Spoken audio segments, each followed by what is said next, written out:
this lesson we're going to talk about the metals. So we'll specifically look at what are properties of metals, both the physical and chemical properties, and then we'll talk about how metals are classified. So we'll go through a number of different types of metals that are found on the periodic table. What are the properties of metals? Much of the materials we use on a daily basis are made up of metals. So the cars and buses that we ride, they're made of steel, which is mostly iron. Airplanes are covered in aluminum. Copper wires, they are used to carry electrical currents to lamps, stereos, and computers. Elements can be classified by their properties, including melting temperature, density, hardness, and thermal and electrical conductivity. Metals are elements that are good conductors of electrical current and heat. They also tend to bend fairly easy, and they are also shiny. The majority of the elements found in the periodic table are metals. Physical properties of metals. The physical properties of metals include luster, malleability, ductility, and conductivity. A material that has a high luster is shiny and reflective. A material that's malleable is a material that can be hammered or rolled into flat sheets or other shapes. A ductile material is one that can be pulled out or drawn into long wires. Copper is both malleable and ductile, so it can be made into thin sheets or drawn into wire. Thermal conductivity is the ability of an object to transfer heat. Metals are very good at transferring heat energy.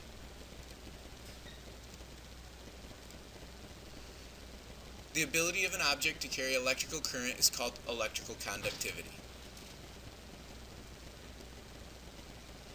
Most metals are good thermal and electrical conductors. Metals also generally have low specific heats. Specific heat is the amount of energy required to raise the temperature of 1 gram of a material by 1 degree Kelvin. This means that only a small amount of energy is required to raise the temperature of a metal. Some metals are magnetic. Some examples of magnetic metals include iron, cobalt, nickel. All of them are attracted to magnets, and they can even be made into magnets. Most metals are solids at room temperature, with the exception of mercury. It is a liquid at room temperature.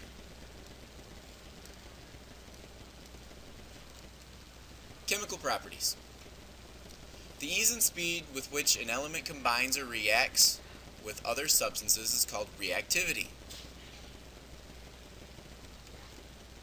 Metals usually react by losing electrons to other atoms.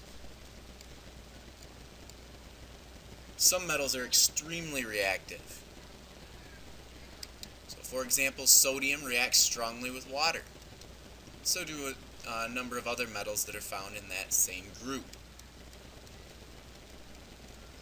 Some metals don't react with other substances.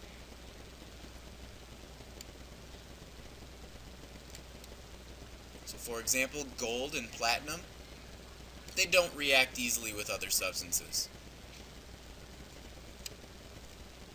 The reactivities of other metals fall somewhere between those of sodium and gold. So, for example, iron reacts very slowly with oxygen to create iron oxide or rust. The deterioration of a metal due to a chemical reaction in the environment is called corrosion. How are metals classified? The metals in a group have similar properties.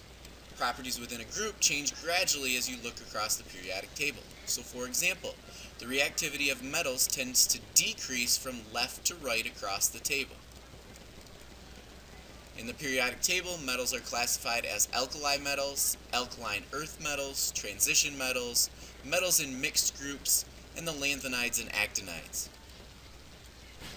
The metals in group 1, from lithium to francium, are called the alkali metals.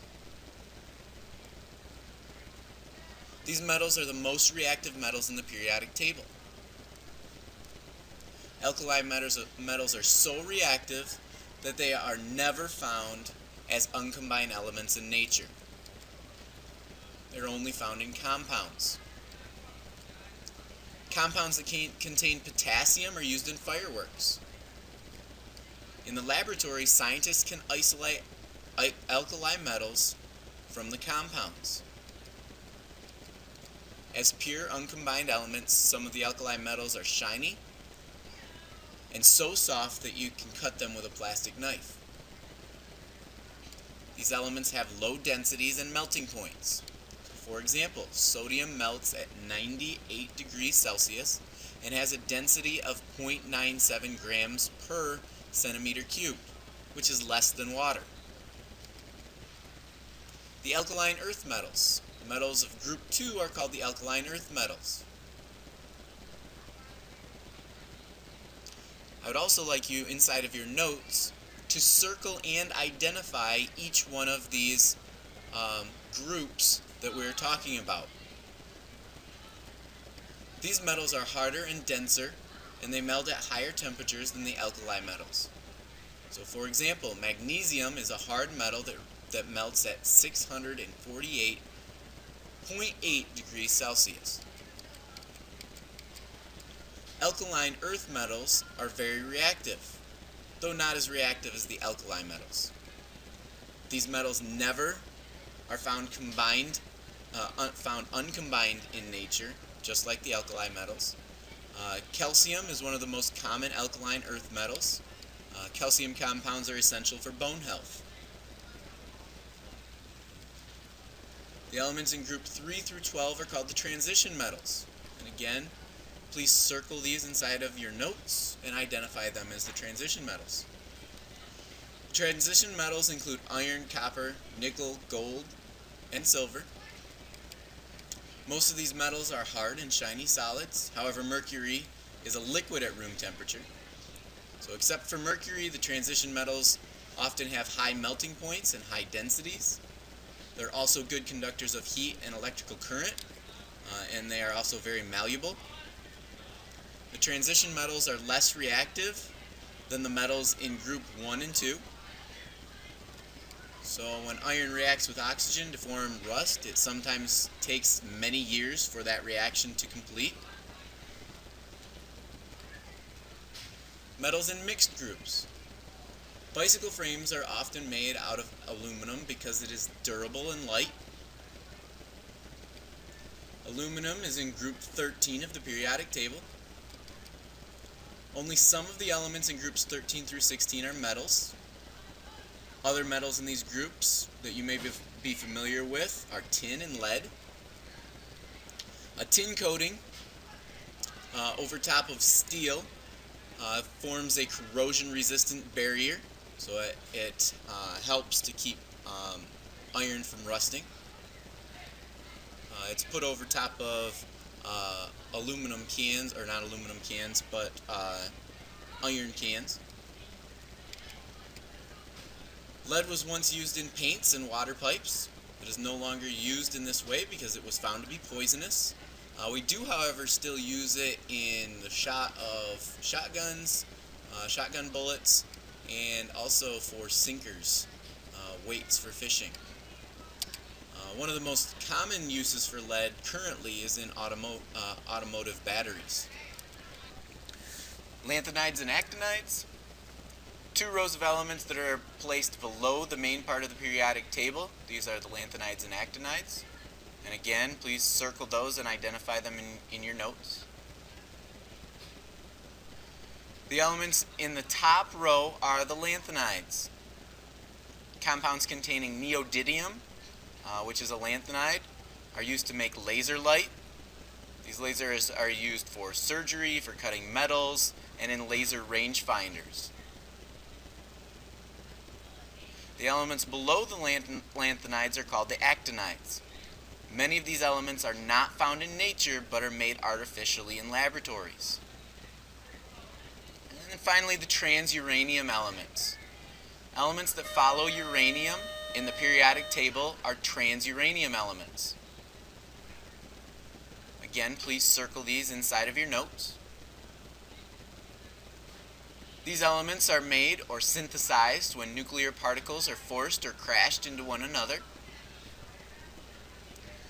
They are sometimes called synthetic elements. For example, plutonium is synthesized by bombarding nuclei of uranium-238 with neutrons in a nuclear reactor. To make elements with atomic numbers above 95, scientists use devices called particle accelerators that move atomic nuclei at extremely high speeds. If these nuclei crash into the nuclei of other elements with enough energy, the particles can combine into a single nucleus. In general, the difficulty of synthesizing new elements increases with atomic number, so new elements have been synthesized only as more powerful particle accelerators have been built. Elements in the periodic table with atomic numbers greater than 111 do not yet have permanent names or symbols. In the future, scientists around the world will agree on permanent names and symbols for them.